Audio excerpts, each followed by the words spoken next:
جس زمین پہ سجدہ نہ ادا ہو، اس سے بڑا بھی کوئی جرم ہے؟ زنا کرنے کو گناہ سمجھتے ہیں، نماز کا چھوڑ دینا زنا سے بڑا جرم ہے۔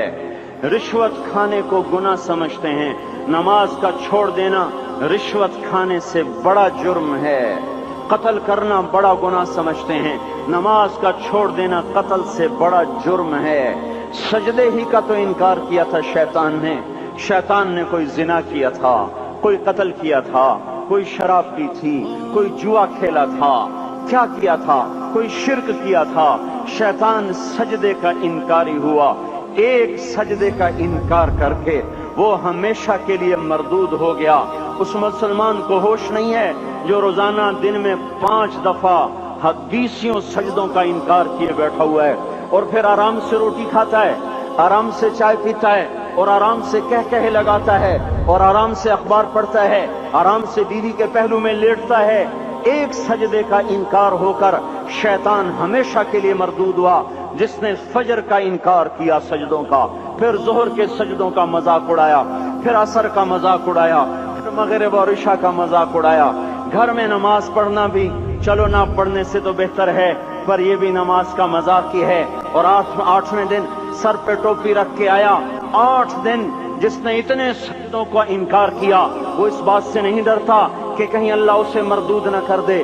تو کیا ہوگا اس دن جب جن بچوں کی خاطر یا جس نفس کی خاطر اللہ کے بغاوت کی کہ اٹھا نہیں جاتا، آیا نہیں جاتا، گرمی بڑی ہے، سردی بڑی ہے، اندھیرا بہت ہے، کیا قبر کے اندھیرے یاد نہیں ہیں؟ کیا قبر کی گرمی یاد نہیں ہے؟ کیا جہنم کی آگ بھول گئے؟ کیا جہنم کے عذاب بھول گئے؟ کیا جنت کی نعمتیں بھول گئے؟ وہ اللہ کا کلام بھول گئے، وہ اللہ کا دیدار بھول گئے، وہ اللہ سے ملاقات بھول گئے، وہ محبوب خدا کی محفل بھول گئے۔ یہ کیسا اسلام ہے؟ یہ کیسے پتھر دل ہیں جو کمانے میں تو ایسے مست ہوئے کہ ہوش نہیں، اور جب اللہ بلائے تو ایسے غافل ہو جائیں، نہ بوڑھے پر جوں گے، نہ جوان کو ہوش آئے، نہ کسی عورت کو ہوش آئے، نہ کسی مرد کو ہوش آئے، نہ بازار بند ہوں۔ ارے میرے بھائیو، حکومت سے پیسہ بچانے کے لیے ہڑتالیں کی، 20 دن بازار نہ کھولے، نماز کے لیے اگر دکانیں بند کرتے تو آج اللہ تعالیٰ آپ کو ہر ظالم سے باہر نکال دیتا۔ کوئی ظالم نہ آپ کے مال پہ ہاتھ ڈالتا، نہ آپ کی عزت و آبرو پہ ہاتھ ڈالتا۔ دن دہاڑے ڈاکے پڑے، کیوں پڑے؟ کہ ہم باغی ہو گئے، ہم نے اللہ سے بغاوت کر دی۔ کیا جمعے کے دن صرف اللہ بلاتا ہے؟ یہ جمعے میں اتنے کیوں آتے ہیں اور باقی دنوں میں کیوں نہیں آتے؟ یہ کیسی وفا ہے؟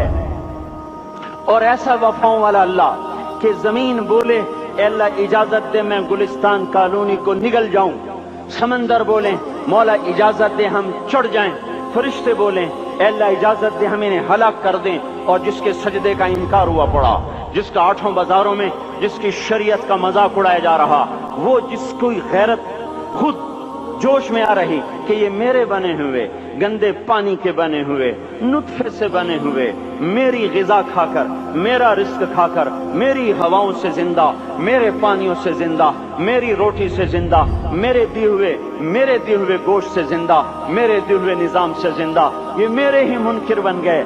1500 روپے کا ملازم آپ کو چائے کی پیالی نہ دے تو آپ کہتے چل چھٹی کر، ہم کوئی اور رکھیں گے۔ اور جس نے اتنا بڑا وجود بخشا، آنکھوں میں چراغ جلائے، کانوں میں فون لگائے، دماغ میں برقی روئیں دوڑائیں، دل کو دھڑکایا، سارے بدن کے تک خون پہنچانے کا نظام چلایا، پھیپھڑوں کی فیکٹریاں چلائیں، رگوں میں خون پہنچایا، ہڈیوں کو غذا پہنچائی اور آنکھوں کو غذا پہنچائی، بالوں کو غذا پہنچائی، زبان کو بولنے کی طاقت دی، دانتوں کو کاٹنے کی طاقت دی، دو وہاں نالیاں لگائیں، سانس کی الگ کر دی اور معدے کی الگ کر دی، اور وہاں پردہ لگایا، جو غذا منہ میں جائے تو معدہ کھل جائے اور پھیپھڑے کی طرف جانے والی نالی رک جائے۔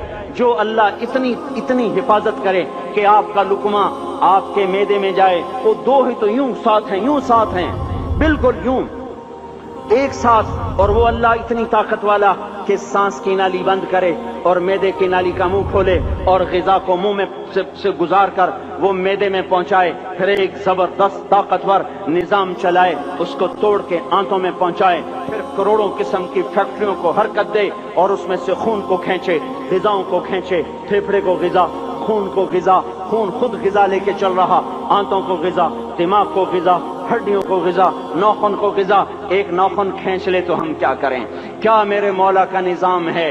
یہ ہمارا قبرستان ہے، مردہ سیل باہر نکل رہے اور ناخن کی شکل میں باہر آ رہے، پھر آگے جا کے اور سخت ہو رہے، تھوڑا سا ناخن زیادہ کٹ گیا، سارا دن سی سی کرتا ہے، سارا دن ہائے ہائے کرتا ہے۔ یہی ناخن میرا رب کھینچ لے تو ہم تو ایک ناخن کا شکر ادا نہیں کر سکتے۔ یہ جوڑ بنا دیے، سیدھا کر دے تو ہم اسی کا شکر ادا نہیں کر سکتے۔ میرے بھائیو، یہ سب کچھ کر کے پھر ہم اللہ کے باغی ہو جائیں، ہے کوئی عقل میں آنے والی بات؟ ہے کوئی سوچ بچار کی بات کہ 1500 صرف دیے اور اس نے چائے کی پیالی نہ دی تو نکال دیا، اس نے گاہک کو ڈیل نہیں کیا تو نکال دیا، اور یہ وجود کہاں سے خرید کے لائے؟ یہ زمین کس نے بچھا کے دی؟ والارض وضعها للانام۔ اے میرے بندو، میں نے ہی تو تمہیں بنا کے دی۔ فاکہۃ، دیکھو میں نے تمہارے لیے پھل نکالا، والحب ذو العصف والریحان، میں نے ہی تمہارے لیے غلہ بھی بنایا اور بھوسا بھی بنایا۔ فبأي آلاء ربكما تكذبان، میری کیوں نعمتوں کو جھٹلاتے ہو؟ کیوں میرے باغی بنتے ہو؟ کس کس کا انکار کرتے ہو؟